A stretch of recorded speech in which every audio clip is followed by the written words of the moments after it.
And welcome back to the Tuned In podcast. Andrew and Braden here back with another episode. Let's go, baby. What a time to be alive, man. Shoot. How's finals week treating you? We're just a couple college guys here. Yeah. It's brutal, man. It's always brutal. I'm like halfway through, having to wake up super early, which means going to bed super early. Yeah. BYU does this like super dumb thing where they like schedule exams at 7 a.m. I think you have more than I do, but I've heard of a lot of people this semester that are having to get up at the crack of dawn to go take a test. I guess if it means I got to get up at 7 a.m. for my test, put in that work, I'll do it. I hope the Jazz players are getting up earlier than me.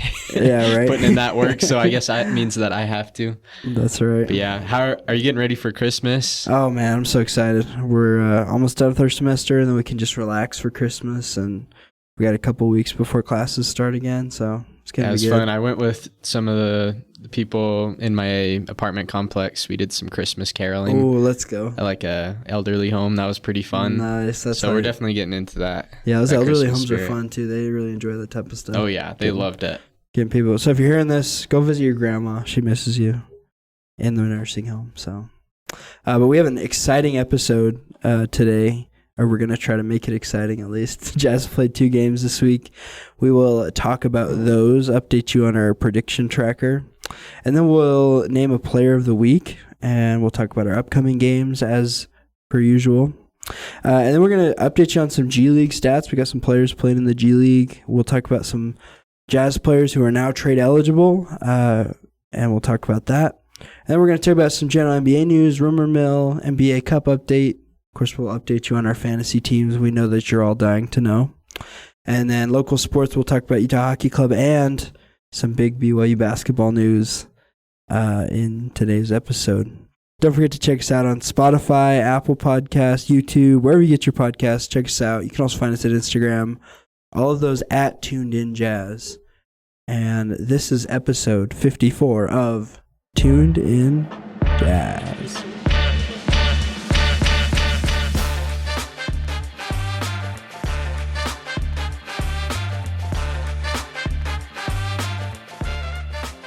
All right, so we had a 2-game week. So the Jazz got like a little mini All-Star break. Yes, sir. Only 2 games because we didn't play for like 4 days. Yeah. I would love that if I were them. Right. But it did mean that we did have 2 losses. Yes, we did. As I heard somebody post on Reddit, the Jazz are performing a masterclass in tanking. Yep. Which is what we want. So 2 great losses for our tank. But yeah, man, we got destroyed by the Kings first off. That was wow. Like it was kind of a role reversal of the Trailblazers game right before, where we won by 40. Whooped them, yeah. This time we lose by 40, and not really anything crazy that I'd point out. Like in terms of bright spots, we just got destroyed. Our defense is definitely lacking. Yeah, the crazy thing about this game. It wasn't even like our last Kings game where I think De'Aaron Fox had like 50 in our last one or 49 or something. Yeah. But this one was just like all around. Nobody really had a great game. Fox had over 20, and I think Kevin Huerter like went over 20. But other than that, everybody else was just in double digits. Like it was just a team game for them. And so, it's tough. Keontae had 25 though. I guess we're looking for a bright spot. Yeah, it seems like their bench definitely killed us. Yeah. It's like if you look at the plus minuses, Isaiah Collier was negative 28 for the 16 minutes he was on the court. And same with Johnny Juzang. He was negative 37 for his 25 minutes. Bryce Sensabaugh minus 30. Yeah. So those minutes where those guys were like on the floor from the bench, like it's rough. The defense was not there and the offense was probably not there either. Yeah. And then like that makes sense because Kevin Huerter like had 26 points in 22 minutes. He was insane. Our only positive plus minus, the legend Svai Mikhailuk. Although he didn't have any points or any stats except a rebound really, so I'm not sure. When he was in the game, he missed every shot, but somehow the Jazz like held on. Yeah, so. he gave us a point, so somehow. Thanks. Yeah. But yeah, that bench really struggled. Everybody, and then the starters as well, just maybe a little bit less, but it was just a hard night, especially like defensively, because like the Kings shot 62% from 50% from 3-point. They made 22 3-pointers. We only made 15. So like the threes were dropping for them. The twos were dropping for them as well. And they also beat us in the rebounding battle by like 5. So I don't know. Some of the things that we could kind of think about. Rough and game. then we did have 20 turnovers again to their 8. Yeah, that always seems to be part of the reason we lose. We always have more turnovers. 12 extra possessions. So that's hard to win a game when you give them 12 extra. I mean, just differential there. Pretty bad. Yeah, but I think kind of similar story for the Suns game, you'd say. I don't know. Yeah, absolutely. A little bit closer, but Devin Booker went off this game. Yeah, KD and D-Book combined for 64. Oh my goodness. Yeah, I don't know. I think when KD's on the Suns, like he's been injured a little bit here and there, but when he's playing, they are a championship contender. Yeah. Because I think if you look at their record, they're like significantly better when he's on the floor. They win way more games. So you saw that tonight. It's pretty hard to guard when he and Booker are out there because I don't know who you leave. So this was also Royce O'Neal and Grayson Allen's revenge games. They really took it to us. Yes, they did. Yeah, I mean Royce O'Neal had 17 points and Grayson 8, so that's pretty solid. Royce O'Neal's like starting for them and like playing a pretty important role. Yeah, it's not bad. So missed that guy. Yeah. I would say a couple more bright spots for this game in the Jazz. I don't know. Walker Kessler, 17 points, 7 for 11. John Collins had a really good game, 22 points. A couple blocks. So Jordan Clarkson kind of turned back the clock. He had 23 off the bench. Yeah. Really efficiently as well. Yeah. So even though it was a loss, I don't think this was a little bit better of a team effort than the other game. Johnny Juzang was +5. He had their highest plus minus. Also, we made our threes. We shot 22 for 39 from 3. We made the same amount of threes as the Suns, but more efficiently. Shot 56%. Normally, we will win that game if we make 23s and make half of them, right? Yeah. But yeah, I mean, 15 turnovers again to their 7. So that's always like again. Yeah. Turnovers were a little bit hard.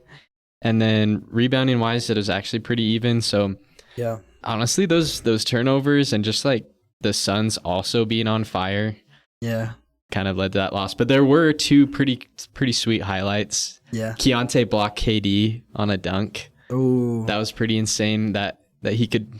I feel like anytime KD gets his shot blocked, it's like pretty amazing because he's so tall. And then John Collins had a pretty awesome like fast break dunk. Yeah, that little windmill that he had. Yeah, it was so like nice. He might be in the dunk contest. Yeah. Or he has been before, actually. Maybe he could go back. I could see it. Yeah. Yeah, he's a pretty good dunker. Yeah, any other notes from those games? Kind of. I thought it was with the Suns game. This is kind of a little side note. I saw that Kevin Young took all the BYU basketball guys there to the game last night. Kind of interestingly, though, I saw Yegor Demon had a AK-47 jersey on. Oh, let's go. Which is pretty hype, you know. Russia, baby. Probably the greatest Russian basketball player to ever play. Maybe that's I can't think of anybody else. Best we can think of. Yeah. So that's kind of cool. That's a little side note, but it's cool to see him hooking up our guys over here in Provo with some pros, you know. Pretty cool. Love it. And I mean, we've seen Jazz players at BYU games as well, so it seems kind of like a two-way thing. It's cool when our like sports communities are like supporting each other, you know. It's pretty awesome. Well, awesome. And then I guess we're going into, before we get into this week's games, we got to do our player of the week. Yes, sir. Good luck. Yeah, this is my week for it. I'll be honest, nobody's jumping off the page. Blew me away. Yeah. Like most of the other weeks, there's been a guy that's been more obviously clear, so this week it was kind of close, but I just gave it to John Collins. Okay. He's been the most consistent starter that we've had. A lot of people don't see him still as like a future piece, but he's just been him on the Jazz. Like he averages like 18 points a game and a few rebounds. He was shooting 50, 40, 90 through like the beginning of the season. Yeah, absolutely. Let's see, right now, he's still shooting 50, 40, 90. He's actually shooting 54, 45, 90, which is really good. So yeah, shout out to John Collins, giving him his 3rd player of the week. Yeah. So he's taken the lead. He has the most player of the week so far. Yeah. So shout out to him. I think it's honestly just feel like it's a win-win for the Jazz. Like him playing well. I mean, like if he becomes a part of the Jazz future, then this is great that he's finding himself. Mm-hmm. If not, it also helps with trade value, and it's going to make it easier for us to find a spot. I think they probably would have traded him last year had he had any kind of value around the league with that contract. But I think he's proven that he's a little more worth that contract maybe this year than he was last year. So yeah, and I'll also add in players that have played more than 10 games, because like Patty Mills, Steve Mikhailuk, Micah Potter, they haven't played as many games. Yeah. John Collins and Drew Eubanks have the best plus minus on the team. Dang, okay. So like last year, I don't know if you remember, John Collins always had the worst plus minus. Yeah, he did. I don't know what it was when he was on the floor with Kessler, or when he was on the like center role, he just didn't help us win. Yeah. But now it's like a complete role Making reversal, it work, yeah. where whenever he's on the floor, we're a better team. Yeah.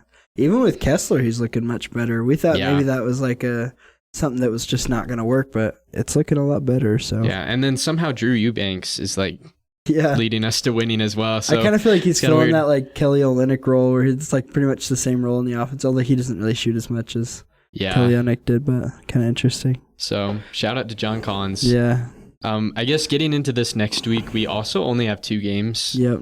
So we're playing the Clippers on Monday, and this is the start of a 5-game road stretch. Yeah. So it's going to be a hard stretch for just traveling around and going LA to Detroit is kind of crazy trip.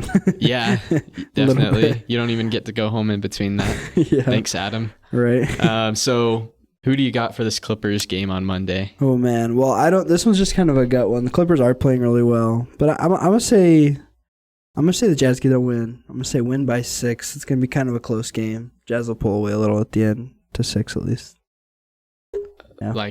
I'm going complete opposite. Okay, fair enough. Saying the Jazz lose by 20. Oh, blowout win by the Clippers. He's trying to come back. I think the James Harden show will happen. So yeah, that's fair. He does know how to cook the Jazz pretty good. So yeah, especially at the Intuit Dome. Oh yeah, the Intuit Dome. We're gonna miss our free throws. Although last time we did pretty well. That's true. I think this is our second time going there. And also the Clippers in their last 10 games, they're 5-5. So they're just very average. Yeah. Their record is almost 500. Dang. So it's like kind of depends on the day, like whether you win or lose. They're like very in the middle of the pack. Yeah. So it's definitely a game that's winnable. Yeah, definitely.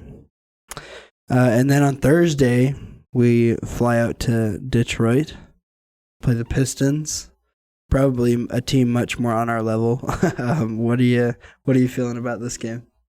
Very winnable. Yeah. I think I like kind of going for, I don't like to be too risky with my picks, right? Yeah. So I think this is pretty conservative, saying that we'll win by 8. Oh, okay. And this Pistons team, they're better than last year, because last year they were the worst team ever, arguably, with that losing streak. Yeah. That's pretty bad. This year they're kind of middle of the pack as well. They're kind of in that play-in range in the East, which is not as impressive, seeing as the East is not that great. Not great. So I think we can go to their place and give them a win for the Jazz. So the win by 8. What about you? Well, I'm also going to stay pretty conservative. I'm going to say it's going to be a close game, like down to the wire. But I say the Jazz lose by 2 in the end, unfortunately. The Pistons have double our wins, so for 5-10. But yeah, it's true. But still not that many. Yeah, but I do think they have a little more confidence going in. They got some guys that are hooping right now, even if it's not great. So be a close game. Jazz down by 2. Okay. And then also, we want to get into this. Yeah. As we do have our rookies. Oh, man. They've been going to the G League a lot. Yeah. Everybody's been going there. Kyle Filipowski, Cody Williams, Isaiah Collier made his debut Bryce this week. Sensabaugh showed up the other day for one game. Yeah. Oh, yeah. So, for those that haven't really tuned into G League games, which I would assume is most people, because they're not broadcast very well. No. They're kind of hidden. Yeah. So let's break down. So we had like 3 G League games this week. Mm-hmm. first of all, I saw this on Reddit. Cody Williams has been really struggling. It's so bad, dude. He's shooting really bad. He's averaging like 14 points a game on like maybe 40% shooting or something like that. Just not great. Yeah. What's going on? Oh, what do you think? Looking at so these are his stat lines, at least just shooting wise. The games this week, he had 6 points, 2 for 14 from the field, 9 points, 3 for 10 from the field, 2 points, 1 for 8 from the field, and this is all in like 25 plus minutes of play. Like, I just think that it makes me wonder, looking at those, like if it's shot selection or like if he's just having a hard time reading NBA offense. It's kind of like we saw last year with Bryce Sensabaugh when he was kind of just like still learning how to play NBA basketball. But it's not great. It's a little concerning. I don't know. Do you think we need to sound the alarm bells yet, or it's just early? I don't know. I keep saying like, don't sound the alarm bells yet. Like it's gonna be okay. Don't worry. I don't know how much longer I can do it. I'm sounding the alarm bell right now. A little bit. Yeah. I think Cody Williams needs some work, and that I think we just got to start where he's at. Yeah. And just work up from there. So I mean, if he is struggling in the G League, that's kind of rough. But let's just start from there, try and help him get better there, and then hope that maybe he can come up and contribute. But I think maybe another point that could be in his favor, just for those that think maybe Cody's not that bad. In the G League, he's like the focal point of the offense. Yeah. Right? He's the player that every point, every shot kind of runs through. Yeah. He's not going to have that in the NBA. No. At least I don't really see him as like that number one option type guy. No, definitely. So I'm not really looking for him in the G League to be like the main scorer. I'm more looking for him to like be a good defender and just be more efficient. So like if I'm Cody Williams, I don't really necessarily need to take 20 shots a game. Yeah. I just need to make the ones that I get, because that's what you're going to get in the NBA as well. That's true. So I don't know. I feel like I'm wondering if he feels like since now he's in the G League, he has to completely shift his game, and then it's out of his comfort zone. Yeah. So I don't know. That could be part of the reason he's shooting so bad, is because he's not playing the way he normally does. Yeah, that's true. I don't know. What are your thoughts? Yeah, I agree. I think it's tough when you're just kind of thrown into that. Something I would at least like to start seeing is like, I think a reason that I would want to sound the alarms is just that it's very consistently bad. You know, like 7 games worth. Yeah, like last year with Keontae, we kind of saw where it was like he would have a game of, 25 plus points, and then he'd follow it up with like a 2 for 12 game or something like. But that's like what you would expect from a rookie as development. But this is just like pretty consistently like bad so far, at least his debut. Yeah, I kind of look at his brother. I mean, it's kind of a lazy comparison to compare him to his brother, but his brother's kind of that similar player that you talked about. Like he's not a number one option on a team, but he is helping the Thunder win right now. Mm-hmm. Arguably their third best player. He's probably going to be an all-star. Yeah. And he does that by playing his role. He's not like out there carrying their whole offense, and he's a really good defender. So I think Cody Williams could turn into something, at least maybe even a smaller scale of that. But my hope is that he can, Yeah, my hope is that he just becomes a rotational player. Yeah. Like if you could become even like what Rodney Hood was, like that'd be all right. Yeah, right. Absolutely. Like even Rodney Hood was decent, or right? even like a Royce O'Neal or something, or like but Royce O'Neal's probably more built. Yeah, he's kind of more skinny. That's fair. Yeah, like just be that role player guy. Yeah. Right now he's not even that, so we'll work on it. And I think if you're in the G League, just play your game. Yeah. Be the same player you'd be on the Jazz in the G League, and that would help a lot. Absolutely. And it is pretty early. I guess we can't really like totally sell the bag yet. He could figure things out. It's only been 4 or 5 games there, so. Yeah, and I guess if you compare it to his NBA stats, he's shooting 18% from 3 in the NBA. Oh my gosh. So it's like even worse. It's like kind of consistent. Yeah. And then he is shooting 60% from free throw in NBA.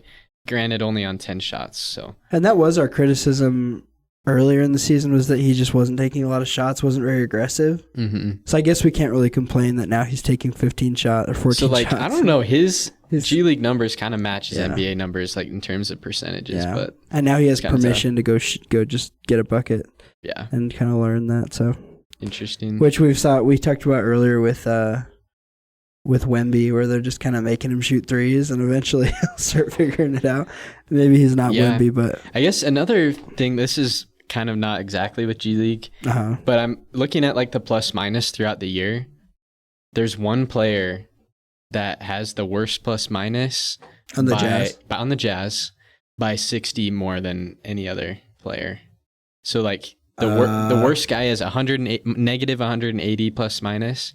The after him 135. Is it somehow Talon Horton Tucker? I'm just kidding. Oh man, it's carrying over from last year. Who would that be?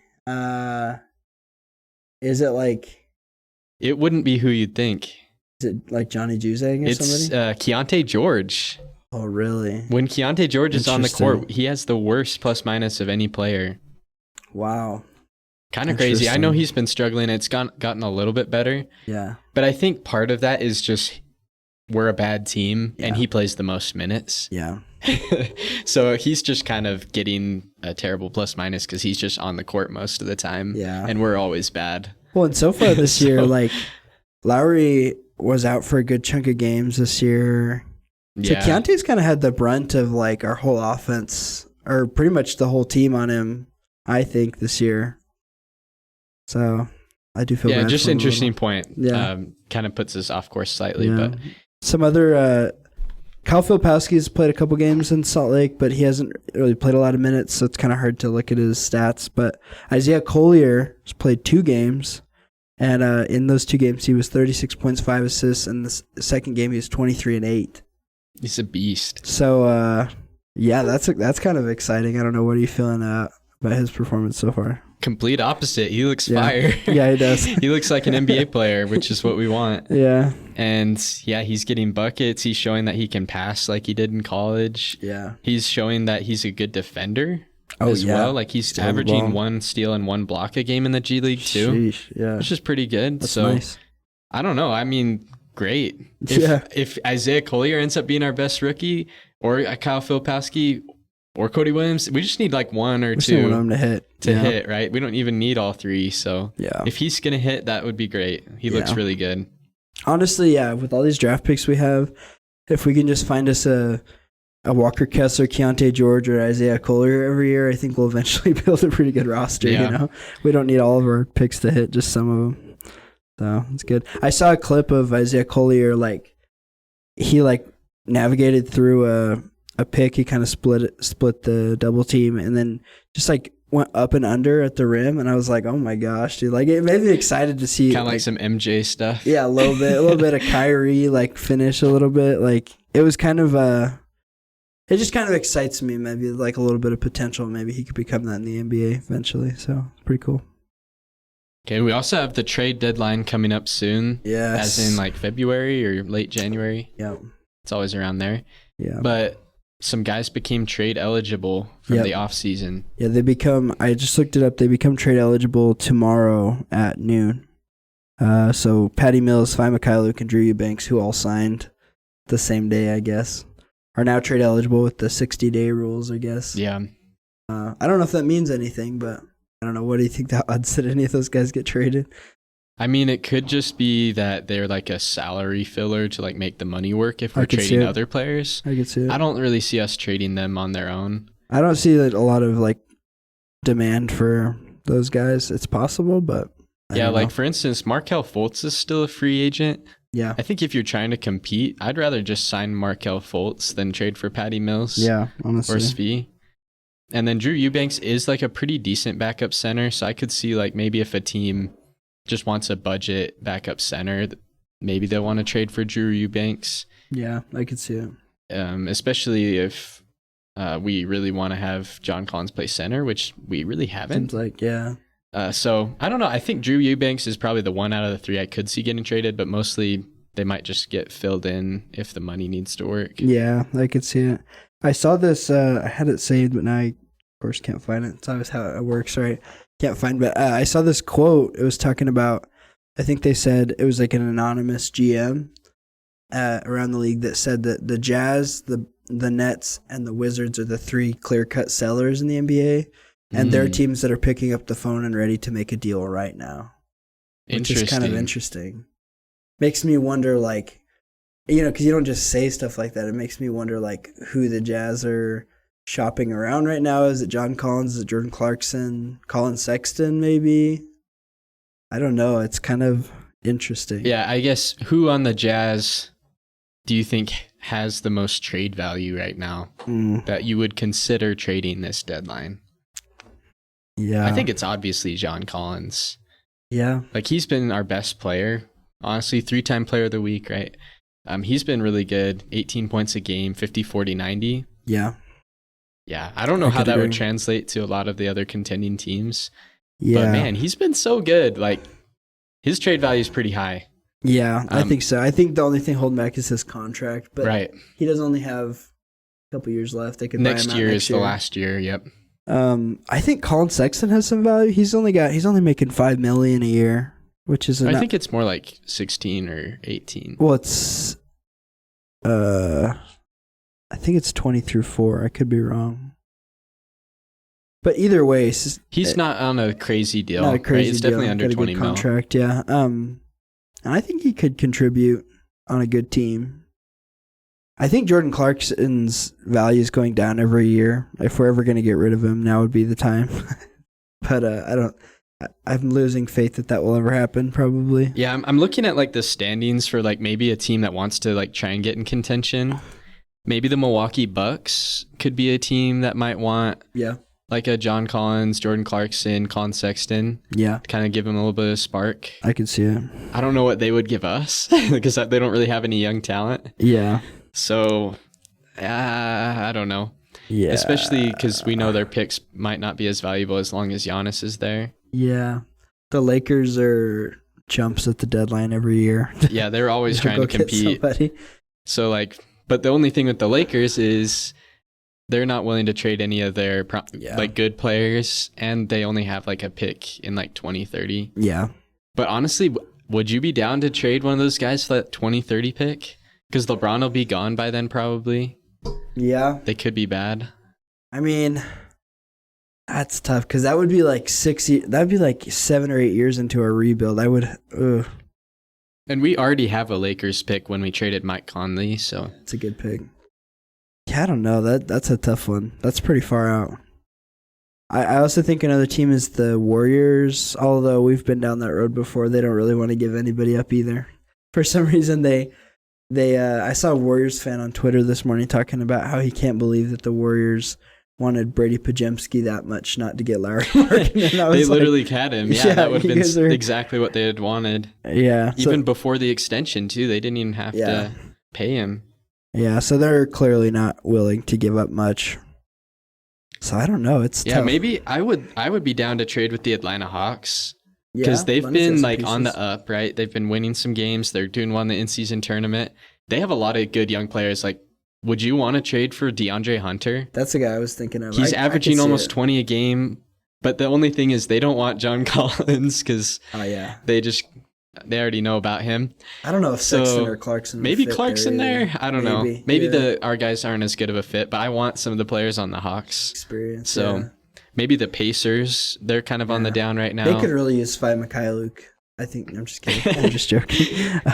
They could really use Taylor Horton Tucker. Yeah, we'll pair Johnny Juzang and Svi Mikhailuk and give us Trae Young. I think that's the only logical thing to happen here. Yeah, but I don't know. Maybe some of those middle of the pack teams could be trying to really make a push. I could see it, and I hope that the Jazz are just. I mean, we're already tanking, but like. I hope we just go for picks. We don't sell too much or try to get a piece that that's not really what we're interested in right now. Just picks, honestly. Yeah. But around the NBA, there's also rumor mills kind of heating up a little. I heard Jimmy Butler. I even heard LeBron James' name a little. I don't think it has a lot of credibility, but I don't know. What have you been hearing? Yeah, I mean a lot of Jimmy Butler rumors. Yeah. I don't know if you saw this, but Shams sent out a notification that the Suns were interested. Yeah. And the source was Jimmy Butler's agent. And then Jimmy Butler's agent like replied to the tweet and said this is fake. Like I never said that was true. And then Shem's like, I don't know, he just like doubled down on it, even though the guy said no. But anyways, there's a lot of teams interested in Jimmy Butler. Is the side note. Maybe the Suns, maybe not. I think the Rockets have shown some interest. Yeah. Maybe I've the heard Warriors as well. And one of the Houston, maybe Dallas. Yeah. I don't know if Dallas has real pieces to trade. No. They just trade Klay Thompson after they just signed him. Yeah, that would be wild. I don't know. I think the most likely place for him to go would probably be the Rockets, but it's just if the Rockets actually want to trade their young guys or not. I think the Rockets are starting pretty hot, or at least better than they have. They look great. They're still in the in-season tournament. Yeah. So you'd probably have to give up like a Jabari Smith or a Jalen Green. I don't know if you'd want to do that, really. That would kind of blow up any progress you made on your rebuild. I mean, they do have Amen Thompson. That's a guard. They got Reed Shepherd. That's a guard. True. They got. That's true. I'm forgetting his name. G League star guy.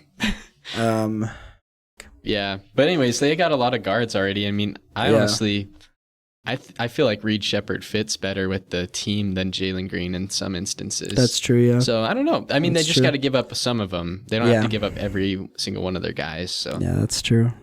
Yeah, so that'd be kind of interesting. I did see there was already a trade last night. Thomas Bryant went to Indiana from Miami. They already made a trade, I believe. Yeah. I was talking about Cam Whitmore, by the way. Cam Whitmore, yeah. He's up there. I don't know. I haven't really heard too many other credible rumors yet, but yeah, it seems like things will kind of start getting heated up like once all the players get eligible again. Yeah, absolutely. In the next couple months. Yeah. I don't know. The last couple of trade deadlines have kind of been less exciting. Yeah, they have. So maybe let's get a Jimmy Butler trade because it's been a couple of years since we've had something like that. Yeah, absolutely. NBA Cup is heating up. Sure We're is. now in the semifinals. I think plays tonight, right? Or no, maybe not. This week somewhere. Well, I take back my pick from last time. I thought the Magic were a sleeper, but Franz Wagner got injured like right after we finished recording. Yeah, so, that was bad. No, I take that back. It's not a bad pick with Franz Wagner healthy, but right. Yeah. They still almost won. They only lost by 5 to the Bucks. True. So that's true. Yeah, they got a lot of pieces. Your pick, the Hawks. Yeah, they look great. Hawks always show up. Did you like actually think they were gonna win, or were you just kind of going with your gut? It was kind of a gut feeling, but I also feel like in-season tournaments, the type of thing where like teams like the Hawks would care about it. Like when, I don't know, like big teams don't actually care about the NBA Cup, but the Hawks like this. I think Trae Young is built for like a one game elimination tournament too, because he can get hot. Dude, I will say though, I'm not like the hugest Trae Young fan. I'm not a hater, but the whole Trae Young versus the Knicks thing is like. The NBA pretty cool. Needs it, dude. Like where he's like did you see where he's throwing the dice on the logo and going to Vegas? And he's like in an interview last year where he's like hyping the crowd up after they're like booing him. Like, dude, let's freaking go. We need this in the NBA right now. That's pretty hype. Yeah, I love it. Yeah. And then speaking of that, so the Bucks are gonna play the Hawks tonight. Yep. On TNT, and also the Thunder are gonna play the Rockets tonight. Yeah. On ABC. Yeah. So. We both picked the Thunder to make it through, be the champions. Yeah. All signs point to that happening. Yeah. If you were going to update your Eastern Conference pick, would you still... Oh, I think I'd go with the Bucks. Okay. Fair enough. Yeah, I think not risking it too much. I'm just joking. It could be a little biased because I love them. But you do like the Bucks. Yeah, I'm excited for tonight. This should be some really fun games. And then the tournament or the championships next Tuesday, that'll be really good too. Yeah. I think the Bucks are a better matchup for Oklahoma City.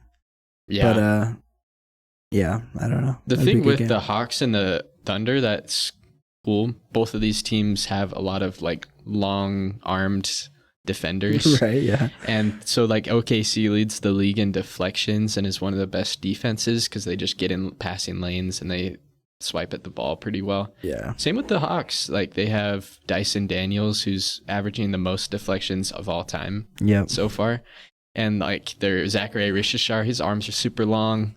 Jalen Johnson, he's a beast. His arms are long. Like they're all pretty good defensive teams. Hawks surprisingly so because they haven't been good defensively in a while. But I think they could match up against the Thunder as well. Just the way that they're currently playing. That being said, they might not. Yeah. keep this up, but hopefully they do. Yeah. So it should be exciting. NBA Cup's kind of cool. Glad I was a little skeptical of it at first. I still don't know if I'm like a big NBA Cup guy. It doesn't like move the needle for me that much, but I do think it's cool. It's fun. It is fun. Yeah. It's not like my life. Yeah. when it's happening, but it's kind of like fun to see. It gives us new courts and new jerseys to look at. Important games or like slightly more important games. Yeah. This is like something I wish like the Jazz took more seriously. I mean, not to say we're not trying, but like these are the type of things that give like young teams experience in like big games. Yeah, I mean, if this happened like 2 or 3 years ago, I think we could have won it. Absolutely. Like when it was the year with Donovan and Gobert at their peak, I think we would have won an NBA Cup. Yeah, the number 1 year. Yeah. So if this keeps going, I hope at least if we don't get a championship, we can get a cup. Yeah, that's fair. That's fair. But jinx. How's your fantasy team doing? Mind. We're doing pretty good. We're on a 2-game win streak. About to win again. I mean, I don't want to jinx it. I'll knock on wood real quick, but yeah, we're doing pretty good. I'm kind of at the point. A bunch of guys are coming off injuries, but I've picked up some guys that I really like off free agency. So now I'm trying to like have some dilemmas on who I drop and But team's doing pretty good. The league's pretty close. I think our first guy is higher, has a pretty good lead, and our last guy has a pretty good. Yeah, it's like a 7-game behind difference, and then like 2 through 7 are all tied within a couple games. Yeah. I mean, Giannis is still carrying my team. Is he? Nice. Yeah, he's been in the NBA Cup too, where like everybody else's teams has nobody. Yeah. In the Cup, so that's been helping me out, and then the rest of the team's doing pretty solid. Giannis the type of guy that will like. He's not one to like sit out too, which is nice for fantasy. Yeah, like honestly, I check the lineup every day, or at least every couple days. Yeah, Giannis is always day to day. Yeah, with injuries, but I know he's gonna play. He'll play. He loves basketball so much. I'm not worried about it, even though day to day. Yeah, which is fun. Absolutely. Well, Utah Hockey Club, 13-11-5. We've won. I think we've won 3 in a row, and we tied 1 as well. So we got a point for that. Let's go. We're on the winning side now, which is pretty awesome. I think we're still hovering around that wild card spot for the playoffs. But it's kind of exciting. We played the Avalanche the other day. Dylan Gunther had 2 goals and an assist on a goal, which is pretty awesome. He's turning into our guy, I think. So kind of exciting. He's a beast. We're 3 points behind the Avalanche, and the Avalanche are in the wild card spot right now. Okay. Nice. So we're so close. Yeah, we are. And the Canucks, they're 4 points ahead of us in the higher wild card. So nice. Yeah, we win a couple more games, we might be in there. Another week like we had this last week, and we're in. Yeah. So, absolutely. Good stuff by them. Yeah. Hopefully get to go to another game this season. I think that's such a good environment. That'd be hype, yeah. That'd be so hype. And then BYU basketball. Oh, man, if you're a BYU basketball fan, this is probably the best week of your life. Yep. Well, maybe that's a little bit of overreaction. But AJ DeBonsa, the number 1 recruit in the nation, commits to BYU on live television. Yep. Kind of was, I don't think it's exactly the same, but it was kind of reminiscent for me of LeBron James' decision. Yeah. But it's for him to BYU. But do you think this makes BYU a real championship contender next year? I think so. It's hard to, I mean, like if you look at BYU's recruiting class, they got Xavier Stanton. I think I said it right. I apologize if I said it wrong. He's a 4-star. He's like the 22nd ranked, 4th ranked center in the country. And then I think we got another 3 or 4-star, which makes us like a top 15 recruiting class for the next year. And AJ DeBonsa is going to be one and done, but he'll probably make $7 million is the projection, which I looked and is actually higher than 6 of the Jazz players will make next year. So kind of interesting. That's crazy. That's probably just the market for him. I bet other schools are doing the same offers. Yeah. So that makes it the highest NIL deal ever signed by if that's true, if the $7 million is the right number, that's the highest deal that any college athlete has ever signed. My goodness. It's pretty wild. Well, and you did see Ryan Smith said he wasn't part of it. Oh, yeah, I did see that. So it's not coming from Ryan Smith. That makes me feel a little better. Yeah. I saw some people were talking about, like, Danny Ainge is really involved with BYU basketball, too. Ryan Smith's definitely involved, even if it's not with this. People were talking about how if it's ethical, if the NBA needs to step in. I don't know. What are your thoughts on that? Do you think it's a problem at all? Like, I don't know. I'm not knowledgeable enough to know like if any other NBA GMs are that's what I was thinking. Like also involved in a college. I'm sure like they all went to college, or not all of them, but like a good amount. Yeah. I've not heard anybody else talk about this for any other NBA team, so I don't know. I think it's fine. Saying. And of course, like if Ryan Smith wasn't paying it and he said he wasn't, I think it's fine. I believe it. Yeah. Right? So I'm sure that could be a little bit of BYU bias because people are just not sure. I love my Utah sports, but I don't know. I think the Jazz also might not be in the number 1 pick range next year at all. I hope not. We don't really know where we'll be next year. Yeah. That's kind of my thought. I have a hard time believing that Ryan Smith is the only owner that's making donations to his alma mater. Like, I just have a hard time believing that, like, these other guys aren't at least donating some money, even if it's not for this. Like, we know Ryan Smith, it's likely that he paid Kevin Young's salary, or part of it at least. And I don't know. It's not like we're guaranteed the number 1 pick, even if we are projected for it next year. So I don't know. That would be a risky investment if Ryan Smith was thinking like, I know he didn't do it, but if he was thinking like, I'm going to pay him so that he'll come to play for the Jazz. That's such a risky investment with your money. I don't think that would be smart for him. And I think the lottery is very fair. At least I know there's like those conspiracies about like the Patrick Ewing draft where they like bent the envelope, bent the card, which I mean that could be true, right? Yeah. There's some conspiracies about it, but the NBA lottery is pretty fair. Like for instance, the Hawks got the number 1 pick last year. They were way at the bottom of the lottery. Yeah. So it's like there's no guarantees. There's no way that like doing that, having AJ come to BYU so that he can then go to the Jazz could like really be a realistic plan because it's all chance. It is, and we don't even know if we'll be at the bottom of the lottery next year. So. Yeah, absolutely. So kind of interesting. Well, I'm excited. I'm just so excited. I saw like he was at the game the other day. I didn't get to go. Finals has kind of been taking a lot of my time, but I saw he was at the game. He was mic'd up. He was like getting hyped with The Rock, and dude, he seems like a cool guy. I hope I get to see him. I guess I won't be on campus next year, but hopefully we'll see him I think very low chance Yegor will stay next year. I'm assuming. But if he ends up playing, if it ever happened where him and AJ were on the same team, we'd be unstoppable. Yeah, we could. I mean, Kenan Ketching so far is not really making a case to be a first-round pick, I don't think, or at least a late first-round pick. Yeah. So he could stay another year, or maybe, hopefully, I don't know. Elijah Crawford's probably going to stay. Yeah, that's true. He's decent. We'll have a lot of good guys next year. We'll build around him. It'll be kind of cool. I'm excited. Well, thank you for listening to this episode of the Tuned In Jazz podcast. It's been a good one. We're enjoying the tank. We're embracing the tank. And it's been good, and we're getting excited for the upcoming games, the NBA Cup heating up, and we'll see you next week with those things. Make sure to listen to us on Apple, Spotify, or YouTube podcasts, wherever you find it. Leave us a 5-star, share with a friend, and we hope you have a great Christmas. Peace. Take care.